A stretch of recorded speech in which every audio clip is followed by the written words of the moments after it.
প্রচলিত প্রবাদ আছে, মর্নিং শোজ দ্য ডে। কিন্তু সব ক্ষেত্রে কি মর্নিং শোজ দ্য ডে?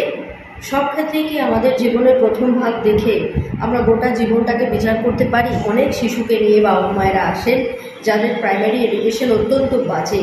তারা পড়াশুনোয় গতানুগতিক দিক থেকে দেখতে গেলে তারা পড়াশুনোয় খারাপ, এবং বাবা মা অত্যন্ত চিন্তার মধ্যে পড়ে যান যে আমার সন্তানটি বোধহয় খারাপই থাকবে, বোধহয় এই জীবনে কিছুই করতে পারবে না। আমাদের ভারতীয় যে শিক্ষা ব্যবস্থা, তাতে আমাদের প্রথম থেকে এমন অনেকগুলো সাবজেক্টের সম্মুখীন হতে হয় যেখানে কিনা আমরা বুঝে নেব যে এই শিশুটির জন্য কোনটা ভালো এবং কোনটা খারাপ।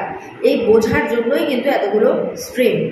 বোঝার পরে কিন্তু আমরা যখন বিভাজনের দিকে চলে যাব, তেমন অনেক অগন্তি শিশু সন্তান আছেন যারা প্রাইমারি এডুকেশন ভালো না করতে পারলেও মাধ্যমিকের পরে দুর্দান্তভাবে সাইন করে উচ্চ মাধ্যমিকের রেজাল্ট খুব ভালো করেন, তারপরে পরবর্তী জীবনে তারা প্রচণ্ড সাইন করে।